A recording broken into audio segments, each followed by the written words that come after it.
We're super excited to have this all-star lineup of startup founders today that are all within the mobility space in different countries, different locations, looking at different challenges and pain points to solve.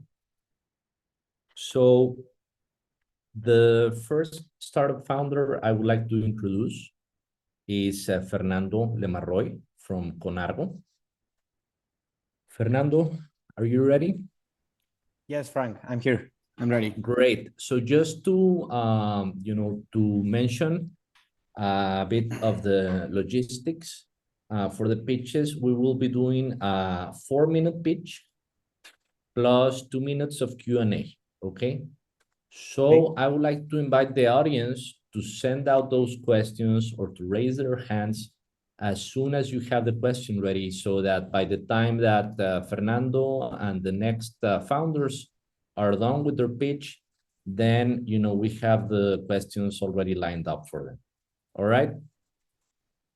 Paco, do I need to share my screen or how are we going to make it? You can share your screen. I've already enabled screen sharing. So if you want to share your screen, you're all set for that. Okay, perfect. Great. Let me try here.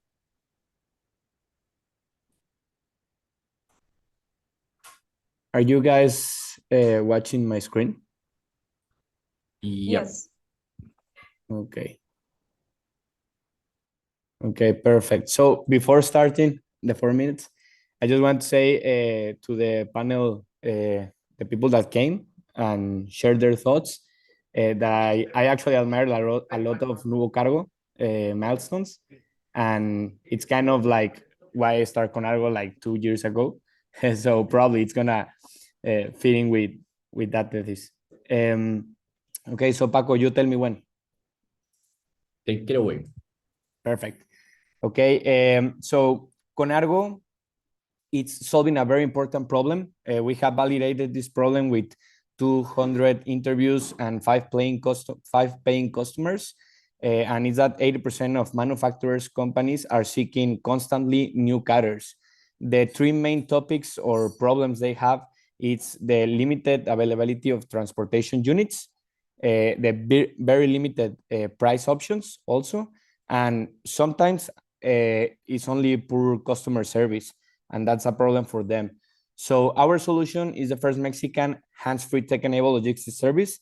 As the panel was saying, we don't want a manufacturing company get another technology tool or need to do training. We are just like the back-end solution, and we offer the service from end to end. So it's powered by our transportation management system. We give companies or manufacturing companies this logistics service in road transportation, especially in road transportation. We have confirmation rates in less than 1 hour. We always give more than one quote so they can have options. We are offering a real-time tracking and also WhatsApp notifications. That is the channel they most like. We know the market is very big. To go straight to the point, the long distances for road transportation, that is what we do and what we specialize. It's a $36 billion. Okay, half it's like a full truckload and the other half is less than truckload. And our business model is very simple. We do a fee for the truckload service that it's average $350, and we also offer more complement services like insurance, quick pay, and customs agents. We already have a team. We are 3 co-founders, and there are also another 4 members in this team. The most recent, Rene, that is our chief revenue officer. And this is some of our traction. We have in 2023, $85,000 of GMV, and it was 23,000 gross profit with 4 clients. And Arca Continental is our most important and biggest client. For this year, our milestones are to recover traction, to get new clients, finish our product of technology, and of course, get into that financial milestone that is very important for us because we have been bootstrapping since day one. We are seeking for $300,000 for the 10% of our company, most of it for technology investment, but we also will use some of it for team hirings and working capitals and also other stuff. And that's it. Great. So, questions from the audience? Or the panelists?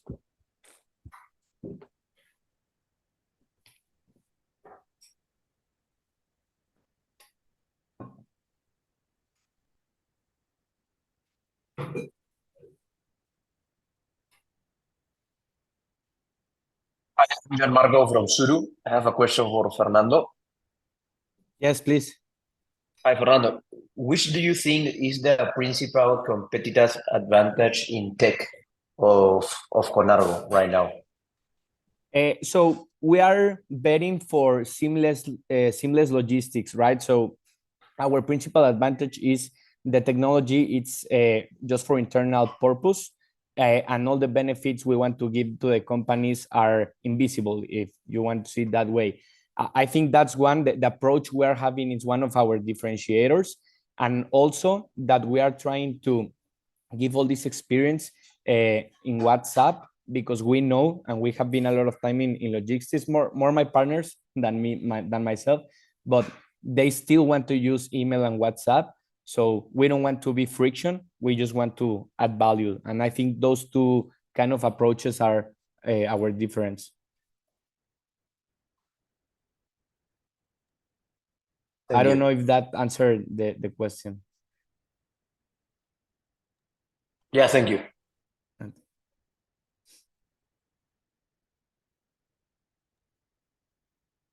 From fund managers, any questions that you have for Fernando? And I mean, I also put my number. So if you guys want to connect or are interested in more information, I would love to do the approach. Great, Fernando. Thank you for the pitch. Next up is Andres Diaz from Umari.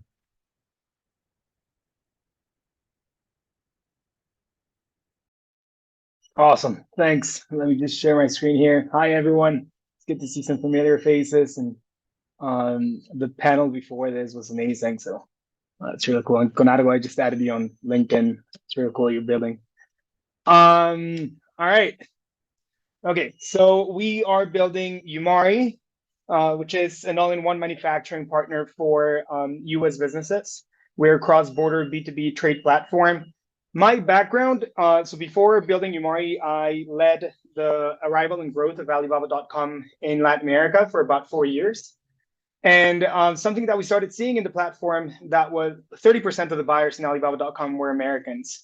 And a lot of them started filtering their search, going, I don't want to see Asian suppliers anymore. I want to see alternatives of supply, because it's just not working anymore for me. The chance of delivery or the minimum order quantities, or just the fear of the cargo being stopped in customs. So I'm exploring the possibility to bring my suppliers into Latin America.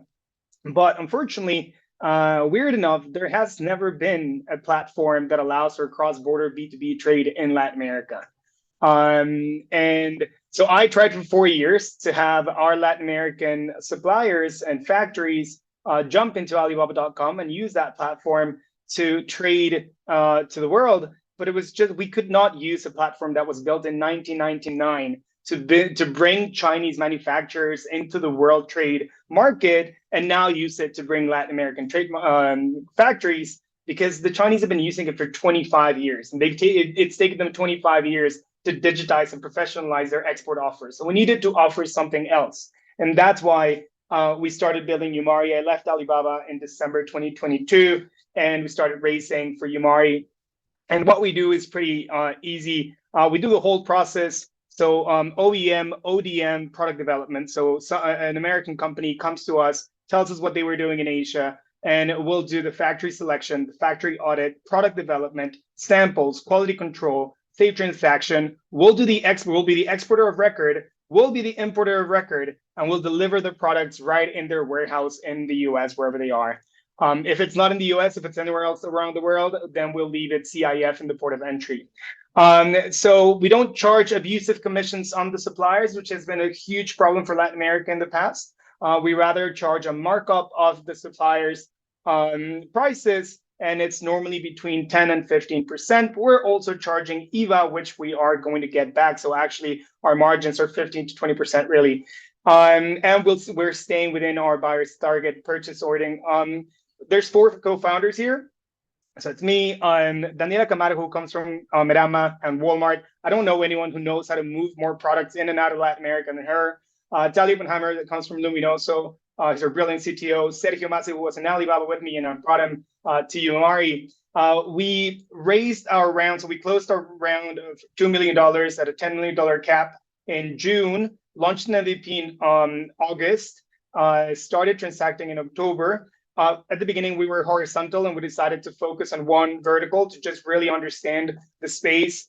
We've been doing apparel ever since, sold $55,000 in December, and now we're doubling our GMV every month, hoping to get to $1 million by July and open 5 new verticals, which would be, so right now we have apparel, we'll be doing home and garden, food and beverage, beauty and healthcare, office and school supplies, and commodities.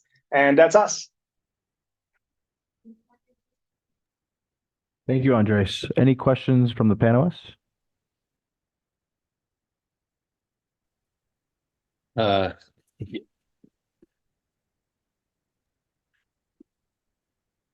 Yeah, and Andres, a good question about the use of funds, which is kind of leading to the question of kind of, is this, I mean, it sounds like a really strong value proposition, the ability to kind of have a white glove service to help position a new supply chain for consumers or businesses in the US. I just wonder, is this like a venture business? I'm just trying to understand, like, if it's a venture case, or why not just build this business without venture capital and own it completely and benefit from the control and the margins that you could extract from being a really strong trade partner. Well, I mean, I know there are a bunch of people trying to build something in the cross-border space right now. We actually know a bunch of them, and funds all the time contacts us to help people out of Harvard that are trying to solve the nearshoring issue in Latin America. So the reason why we raised is first because we want to build a platform. So the whole process is through the thing that our buyers love the most is that they go into Umari, they input their request for quotations, and they can follow up every single one of their products through their dashboard. And so so right now, for example, I'm in a factory where we're doing activewear for Los Angeles brand. So that brand, we have 17 SKUs with them that we're taking out of Asia. They were producing in Malaysia, Indonesia, Bangladesh, and China. And so now we're bringing it over to Latin America, and we have production in Peru, Colombia, and Mexico. And Mexico is 4 factories. So if they had to do it on their own, they would have to talk on WhatsApp with 12 different people about their different products. They just go to Umari, they go to the platform, and they can follow up every single one of the products from the moment they start product development to the moment they're doing production, quality control, logistics, and all the way until receive it to the warehouse. So building the platform, we needed money for that, and we couldn't have done it just with like starting to sell. And so that was the first thing. And then the second thing, that jump that I just told you about going in July from 1 vertical to 5 verticals will need a lot of power. And so for that is the reason why we're racing. One more question from Ivan, Andres, if we can squeeze it in. Yeah, Sure. and just to clarify, are you still raising, or you finished a $2 million raise? No, so we finished the race in June. So we still right now have 18 months of runway. We hopefully, so by the summer, when we reach our $1 million monthly GMV mark, that's when we'll go out to probably raise our next round. Got it. Okay, thank you. Thanks, Ivan. I love you, Thanks, Ivan. Andres. Also, I follow you on LinkedIn. Okay, great. That's awesome. Thank you, Andres, for your pitch. Next, we have Masmovi with Javier Asmurrutia. Hello, how are you? Let me share my screen.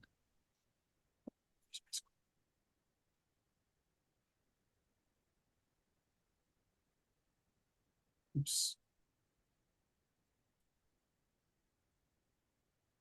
Ready, can you see my screen? Yes. Okay, hello, how are you? I'm Javier Amosurrutia. I'm founder of MassMobi, a vehicle as a service, an asset-free vehicle as a service, the first step to mobility hubs. While we were working on leasing companies, we identified that companies were losing millions of dollars by not having the vehicle they need when they need it. Maybe it's in the garage, they request one on a leasing company, it takes 2, 3, 4 months to deliver or 8 months, has an accident, and they are losing a lot of money by not having the vehicle they need. And as Sam was saying, there's a lot of vehicles parked. We don't need to have more vehicles in the street because there's thousands of vehicles parked ready to be used, mainly in the car dealers. Identifying this, we develop our platform and an app.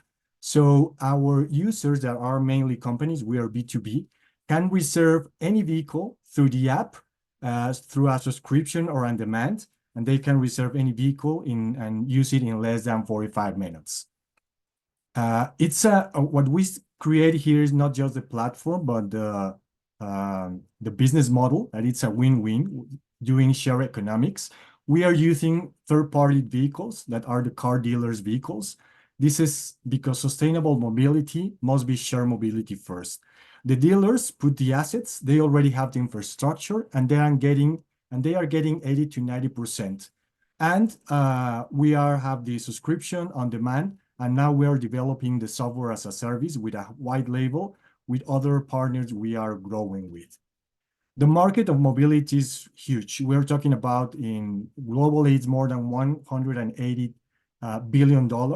Just in Mexico, we are talking about $120 million that we can reach. We started in 2020, it was a pandemic, so it's taken us a lot of time to really be in the market. 2022 was the year that we really start. And 2023, last year, we get 150 users. Now we have in our platform cars and truck. We grew 120% from 2022 to 2023. We start this project of electric mobility hubs and create an alliance with a car dealer. So with a daily rental company, and now we have the solution on airports. Our projections, one of the things I really like is that our average ticket, it's more than $1,000 at this moment. And we want to reach more close to $6 million in 2025 and expand to 4 countries. And we're not alone. There's all these companies that we have this alliance for the electric mobility hubs. And for example, Sura for the insurance that we have, that it's pay per kilometer or day, and Green Lines where we measure the CO2 of each trip. And it's important because our main competition obviously is daily rental. There's another subscription models and car sharing solutions. But what makes us different is our business model, the technology, the transparency, and the cost we are offering to the customers. Our team, it's Stephanie, that she has experience on legal and leasing. Ivan, with experience on technology, developing all kind of technology, and myself with experience on mobility, leasing, and marketing. We are raising at this moment $300,000, mainly to continue the developing of the platform, payroll, the expansion. Mainly for this expansion, what we are doing with this alliance is create these electric mobility hubs where you're going to be able to reserve any kind of vehicles, but they're going to be electric vehicles with the same model. We're just going to put the platform and all our allies are going to put the infrastructure for it. So very quickly, this is MassMobi, the easiest way to rent a vehicle and the more shareable and sustainable mobility. Thank you very much. Thank you, Javier. And now we're open for the questions. We have 2 minutes.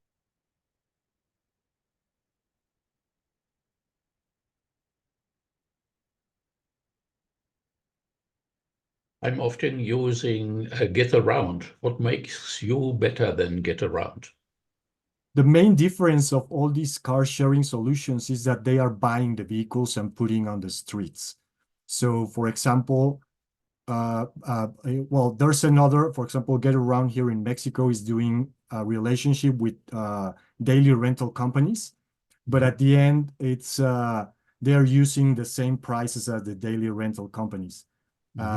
here in Mexico, I have a meeting with Get Around next week to discuss how can we work together, because we are B2B and we have presence in most of Mexico at this moment. Okay.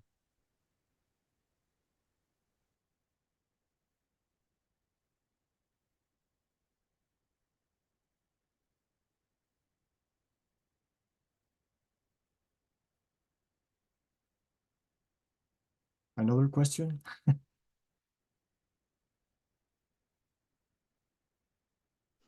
Well, if there are no more questions, we can move up to Oscar Rangel with Move It.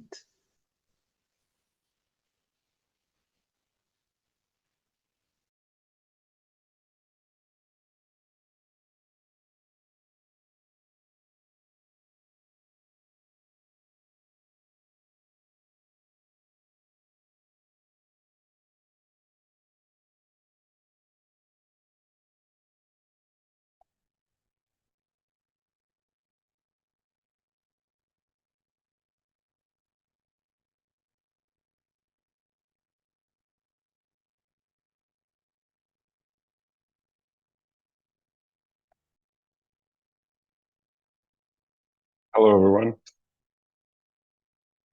Just, I don't know if you can hear me. Yes.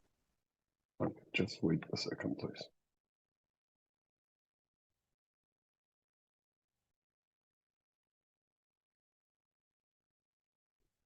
All right.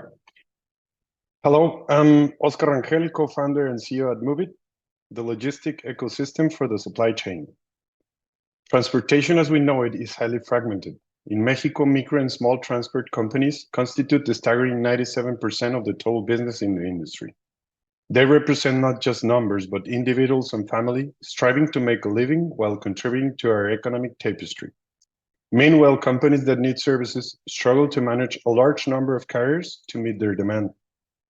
Aiming to solve this problem, we have been working on a digital ecosystem designed to streamline the supply and demand dynamics of logistics services through a comprehensive marketplace and a transport management system that is digital adoption and delivers operational control for carriers and truck drivers. We offer it as SaaS to help the industry to face the new regulation Cartaporte and promote efficiency across the industry.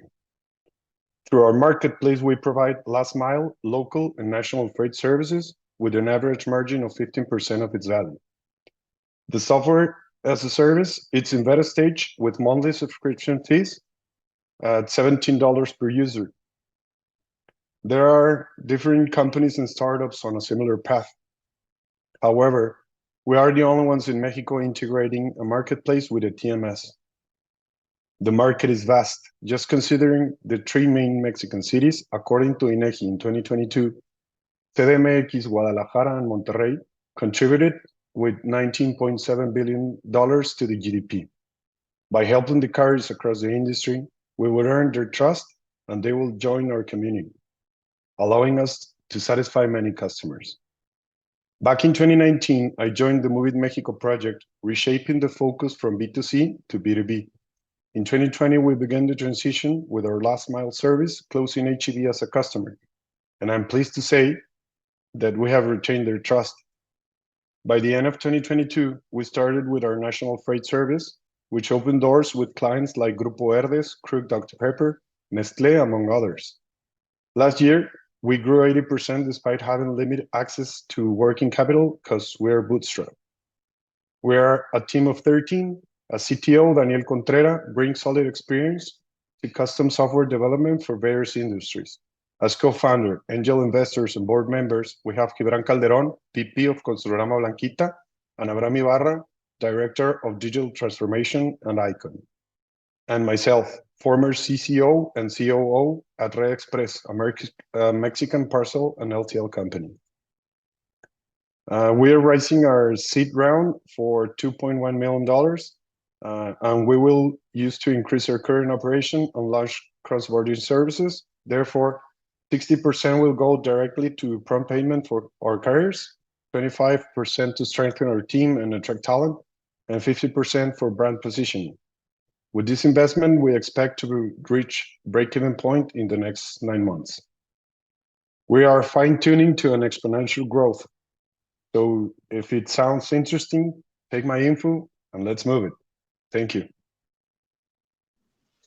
Thank you, Oscar. Now let's open our 2-minute Q&A section.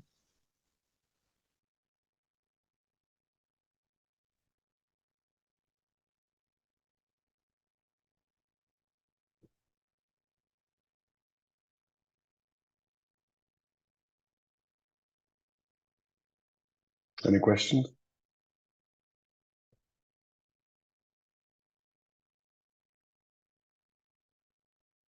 Okay.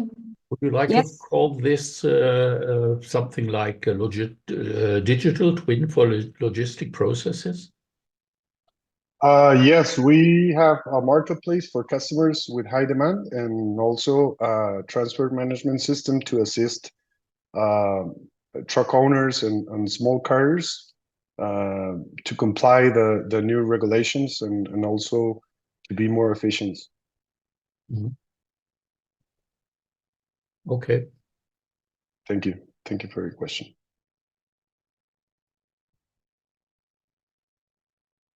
Well, I appreciate your time and I'll be open to talk with you if you have any other questions. Abel, please. Thank you. Thank you, Oscar. Now we're going to move on to Barcelona from Shuttle Central.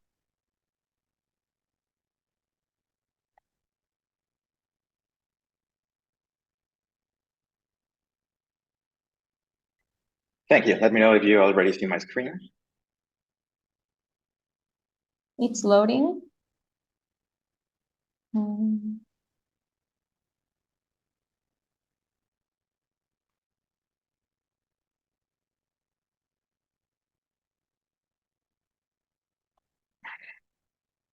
Ready. Perfect. Okay. I have some issues with my screen. Just a little change it.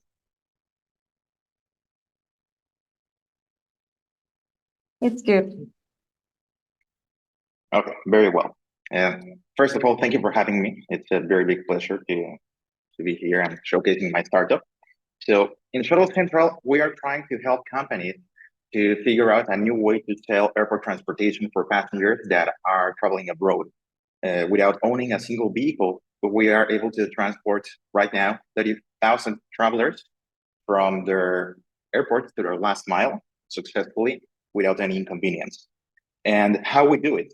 Well, we decided to be an invisible layer that integrates a marketplace of B2B supply and demand. First, the traveler books online through their preferred website. Could be an OTA, could be an airline, could be a hotel chain. And we are the invisible layer that interconnects the independent companies that work with us with the B2B travel ecosystem. Once the service is fulfilled, we have one of the best service standards available in this industry, which causes that travelers increase their confidence using us directly instead of the B2B ecosystem. This means we have a customer loyalty base that is increasing double-digit number year by year. How we're doing it? We started B2B, giving access to huge marketplaces such as Expedia and Booking.com, which are big global travel brands. This makes and ensures that we have a consistent cash flow year in, year out. We also noticed that there are many travel companies that want to increase their awareness on extra revenues, including ground transportation for their traveler base, but they didn't have the technology to do it. So we created a white label. Darcy, we cannot see the presentation. It's not changing the slide. I don't know if, there you go. Okay, let me see again. Just 1 second, sorry for that.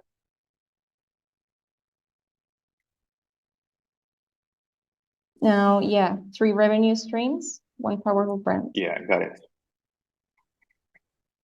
So we have 3 revenue streams. The second is the white label. This is for travel brands that want to pilot it or don't have the necessary technology to connect with API with us. And it's a state-of-the-art company that actually in less than 5 minutes, you can have a shuttle e-commerce fully working with more than 170 destinations. Lastly, we have a small but consistent growing direct-to-consumer website that is converting thousands of dollars on a monthly basis without investing anything in marketing. Just happy customers that want to return without and convert into loyal travelers with Shuttle Central. We also have vetted suppliers. This is the most important part of the process. Many of our competitors start by doing e-commerce, but they forget about the supplier, which is the best and most difficult part in the supply chain for travel. We supply them with a super-powered platform, a TMS, that includes booking management system, fleet management, real-time tracking, a powerful point of system so they can also purchase online, a driver app for visibility and traceability, and we also help them with credit lines to finance their operation instead of waiting 60, 90, 120 days to get paid. It's important here, we are not like a ride-hailing company. We don't work with independent operators. We mostly work with local ground operators that have experience that can meet our standards, which is one of the highest in the industry, and most importantly, that comply with local and bank regulations. So how are we making this money? Let's say a traveler booked a $100 ride.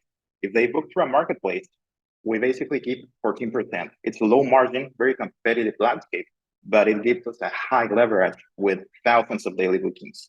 White labels, it's our product, our point of sale.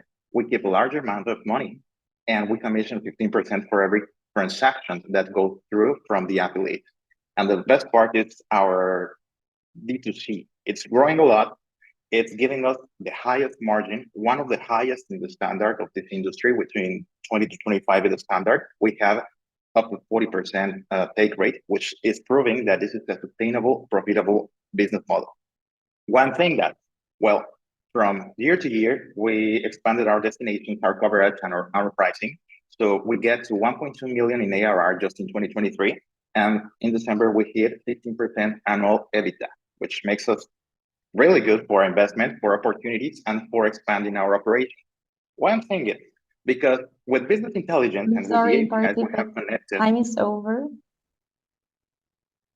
Oh, sorry for that. Thank you. Okay, so we still have time, 2 minutes for the Q&A section from the panelists or the audience.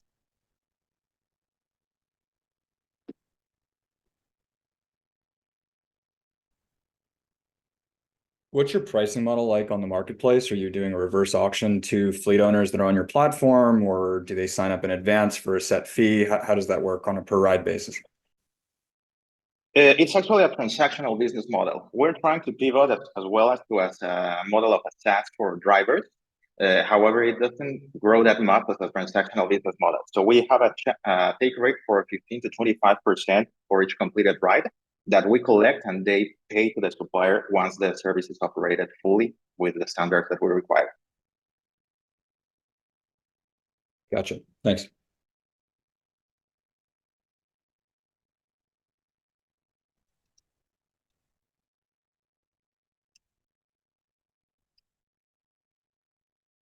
Okay, if there is no more questions, Barcy, would you like to use the last minute you have? Well, I'm still having problem with my computer, so it's good. Okay. Okay, well, thank you. So next up, we have PP with Jorge Antonio. Hi, thank you. Let me share my screen, and please tell me once you are watching it. Right? Can you see it there? Yes. Okay, you're gonna have to bear with me. I just survived flu last week. I was in bed, so I might be coughing a little bit. Anyway, I'm Jorge Garza. I'm the founder of BP, and we are the Airbnb for cars in Latin America. I've been in the car rental business for more than 20 years. And if you bear with me, I want to show you a video that exemplifies the main problem in Latin America for car renting. Can I help you? Name, please. Seinfeld, you made a reservation for a mid-size, and she's a small. I'm kidding around, of course. Yes. Oh, I'm sorry. We have no midsize available at the moment. I don't understand. I made a reservation. Do you have my reservation? Yes, we do. Unfortunately, we ran out of cars. But the reservation keeps the car here. That's why you have the reservations. I know why we have reservations. I don't think you do. If you did, I'd have a car. So as funny as it may seem, it's a reality in Mexico and Latin America, where traditional companies normally pick prices from 2 to 3 times of what you reserve. Your wait time on the counter is more than 60 minutes, and you always get surprises like the car you reserved is not there, right? And you have to go and pick it up and take it back to the same place. That's why BP was born. We are the first peer-to-peer rental app in Mexico. How does it work? It's as simple as that. You find a car, you book it, and you drive it. What can you expect when you're at BP? Well, you can expect prices 30% lower than the traditional channels. We deliver the car to you. The check-in, check-out is super fast, and we have clear prices. The price and the car you see in the app is what you get. Now, for owners, they can generate extra income out of their cars. It's safe and trustable rent. We provide the insurance for free for them. They can even start their own rental business. Our revenue stream comes from host, from a 15 to 35% commission on the rental, and we do an upsell to the user on the insurance. In the future, we will be doing data mining. The rental industry, as it seems right now, in 2022, in Latin America, there were total bookings for $5.6 billion. And we're aiming for the market that uses rents through mobile apps, which is 300 million on 2022, and this is growing at a double digit. The market has already been validated from great companies. Nevertheless, they have not entered Latin America, like Turo and Getaround. We already have partnerships with JHC, Cinch. We have electric motors on the platform, and we also have a lot of community partnerships. As of today, we have a little more than 1,000 users, somewhere around 250 cars uploaded, and we're running about 350 rental days completed. Now, as of the competition, well, the traditional competition has nothing to do with us. You know, we're better in prices, the ease and time, the delivery and all that. And as for the rest of them on the sharing, the startups, we are the only one that has insurance that covers theft. This is the team. I'm Jorge Garza. I've been more than 20 years in the car rental business, and I founded 5 successful companies. Eric Luna, it's a sales strategy and expansion expert. He's been more than 10 years in startups, and he's actually the co-founder of Buo Cargo. Right now, we're raising around $500,000 with a cap of $5 million through a SAFE. This will be used in 80% on growth and product. This is our technology map and our important milestones, which I can show to you later on. But if you need a car, just search, book, and drive. And I'm Jorge Garza, and I'm open for questions. Thank you, Jorge. Now we have 2 minutes for questions.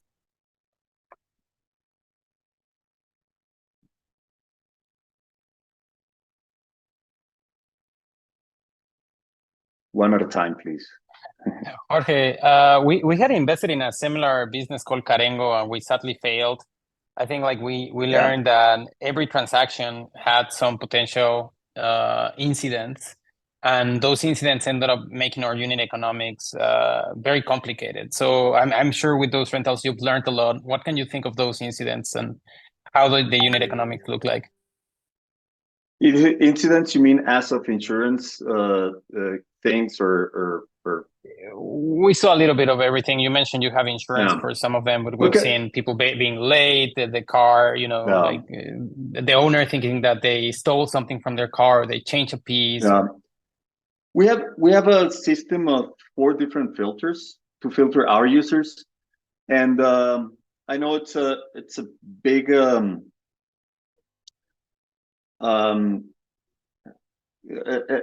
it's kind of hard when you're opening the market in a country, but there'll always be a good reward. So I wouldn't worry about much about this incident.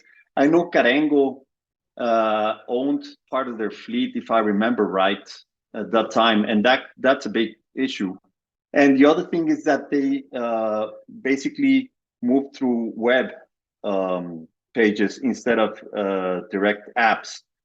So in order to answer your question, we have a team, an operating team, looking at all these small things that can happen, and the team gets feedback from these small incidents, and then that goes back to the technology and try to solve for the future on this issues, so that it can be scalable, of course.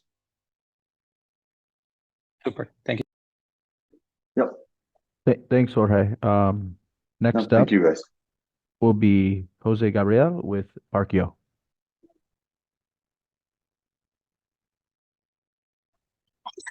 Yes, thank you guys for having us. I'm sorry that I just turned on my camera. I'm also quite sick, so I'll do my best.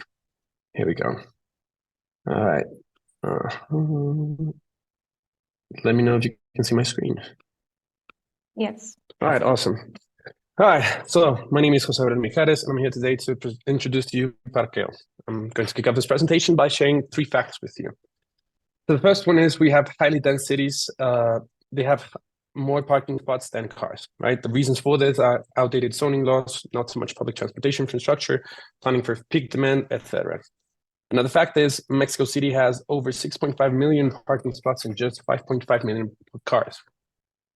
This is not a fact, but anybody else that says something else is lying. Finding a good place to park is still a nightmare. What's the cost? Well, mostly parking spots are privately owned. So that means the accessibility is limited. Why is that an issue? Well, how does it affect the public? Consequences that are high public parking costs. You spend too much time in trying to find a convenient spot, and there are many damages to the environment. So more public parkings mean less green spaces, right? So what's our solution? Build the Airbnb for parking spots. We believe the key to solving this is in usage optimization. That's why we're building a shared economy model for parking spots. Our business model is actually very simple. We have revenue share model with a host, and we take 20% commission per reservation. Today, we are offering 3 types of services. So we have the monthly recurring, we have fixed dates, and we have a set of hours. So long-term, short-term, and very short-term as well. The driver's platform, this is just a couple of screenshots, but it's really simple. Look and find a parking spot, book it in advance, pay online. Register and upload your spots as a host, approve the customer interested, and get paid. So you can be either a private host. Let's say you live in Condesa and you live in a flat and you have a parking spot that it's underused or it's not used by you. Well, upload it and rent it out. The market, quite big actually. So the total addressable market would be 12.37 billion. We're taking into consideration there's a 17% parking space deficit. 74.3 million total parking spaces in Latin cities. That's the TAM. TAM would be Mexico as a country, and the sum would be Mexico City. And we're considering $980 in annual parking cost per car. Competition. Well, there are other key players such as Movilidad Ciudad, Drive, Parking, Mobile, but we're focused on a completely different market, right? We have short and long-term focus. We have the integration of private parking market. We help in making an informed parking decision so we control the process before actually parking, finding and booking, and we do not need hardware integrations to operate. Our team, we've got a great team. Carlos founded the company in 2016 as a next step to a university project, and he has tons of experience in the parking market.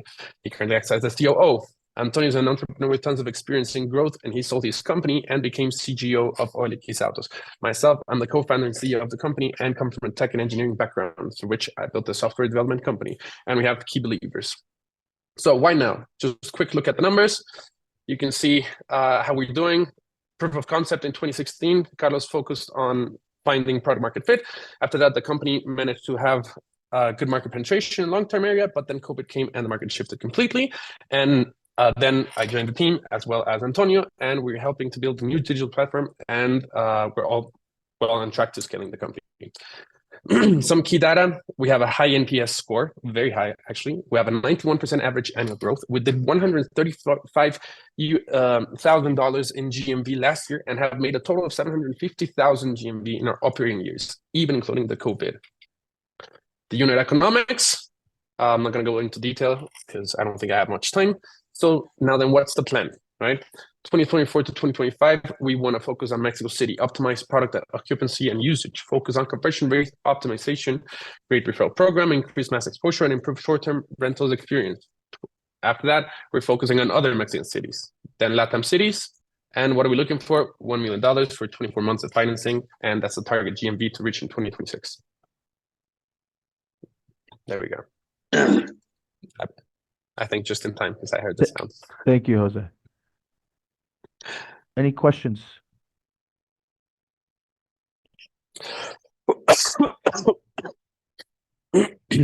Sorry.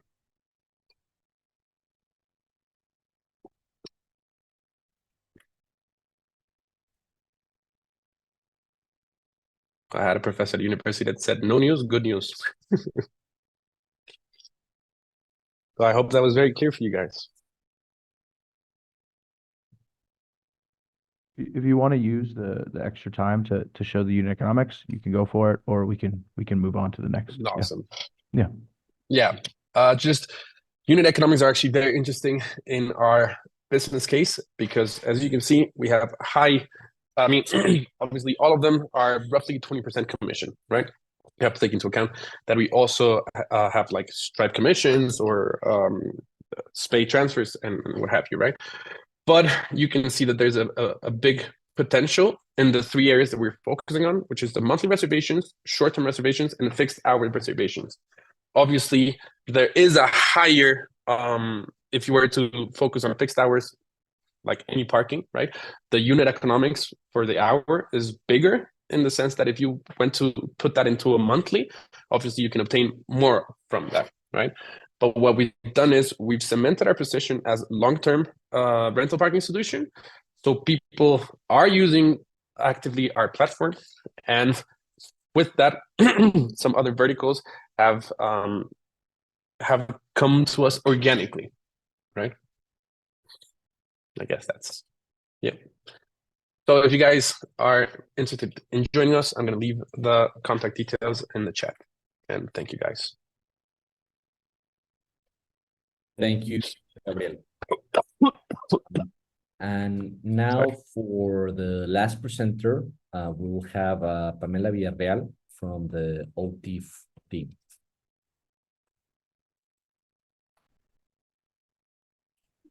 Hello, everyone. It's very nice meeting you. Thank you for the patience and waiting for this moment. So I'm going to be presenting my screen and just to make sure that everything's okay. Give me a sec.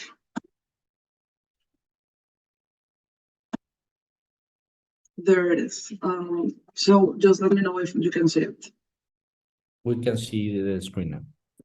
Perfect. So very nice meeting you. I am Pamela Villarreal. I am the CEO and co-founder of OTIF.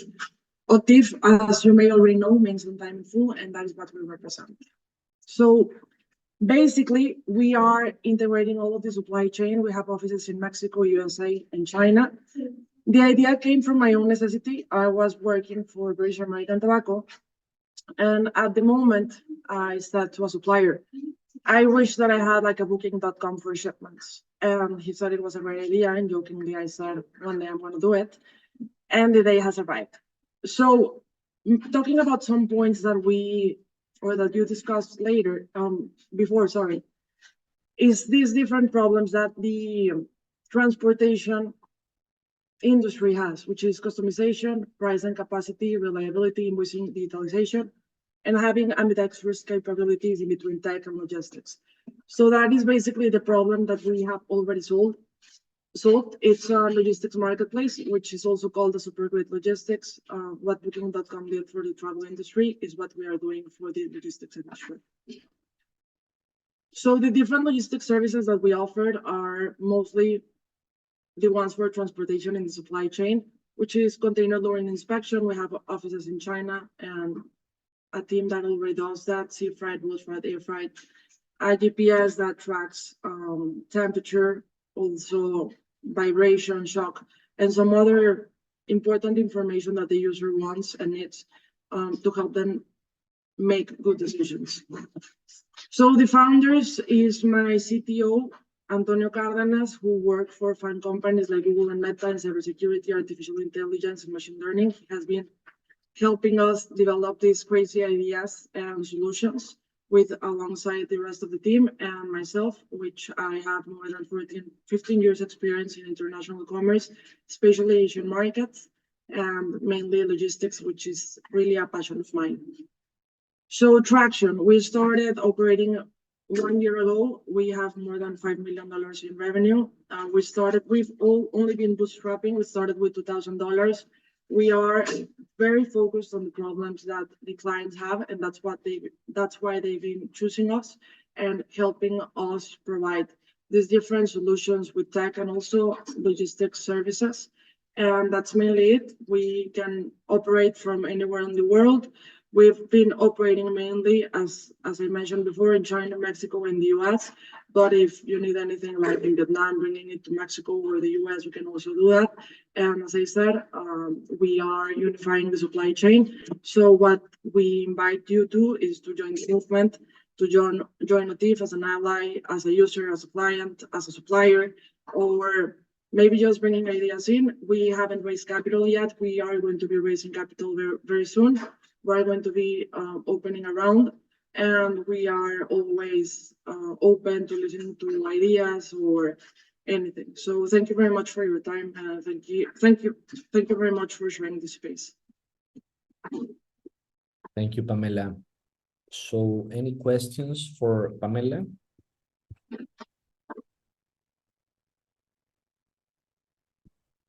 So anything?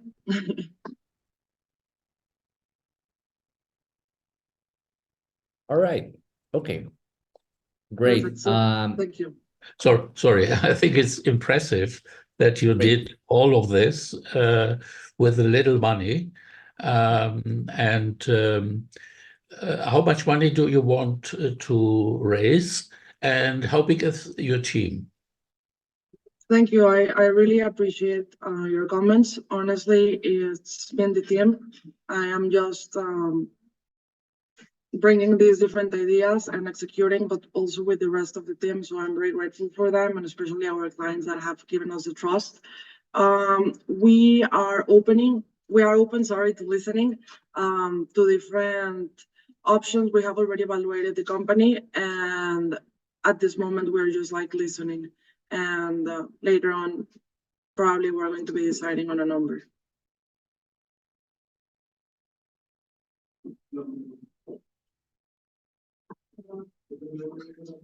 Just a broader question. Sure. I think I have seen two pairs of similar approaches. Mm-hmm. Are you aware of each other? Did you talk to each other? Did you eventually consider joining to one company to get more power? So that's a very good question. The logistics marketplace is highly fragmented. So let's say it's more than a 6 trillion industry.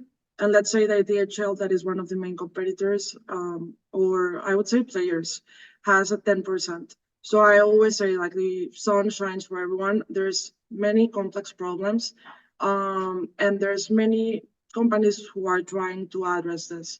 So we always invite different companies as suppliers. If they are developing a TMS, we also have one, we can integrate it, like everyone here mentions APIs.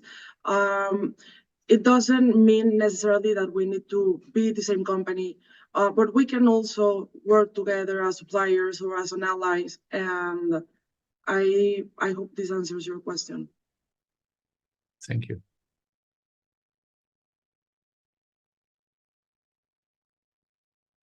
Thank you, Tunta, for the question, and thank you, Pamela, for your presentation.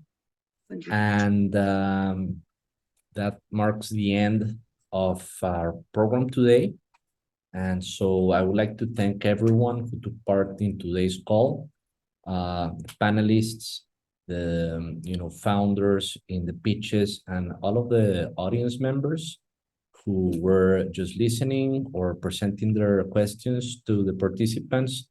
We appreciate your participation in today's call so much, and we look forward to having you in the next event. Have a great Thank day you. and see you soon. Bye-bye.